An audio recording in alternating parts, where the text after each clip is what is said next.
திமுகவுடனான கூட்டணி பேச்சுவார்த்தை சுமூகமாக சென்று கொண்டிருப்பதாக காங்கிரஸ் மேலிட பொறுப்பாளர் நிவேதித் ஆல்வா தெரிவித்துள்ளார்.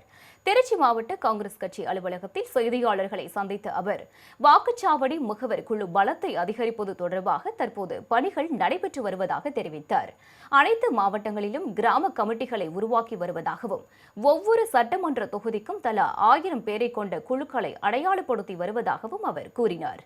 இந்நிகழ்வில் கரூர் மாவட்ட காங்கிரஸ் பொறுப்பாளர் கார்த்திக் தங்கபாலு, மாநகர மாவட்ட காங்கிரஸ் தலைவர் ரெக்ஸ், வடக்கு மாவட்ட தலைவர் தொட்டியம் சரவணன் உள்ளிட்ட கட்சி நிர்வாகிகள் கலந்து கொண்டனர்.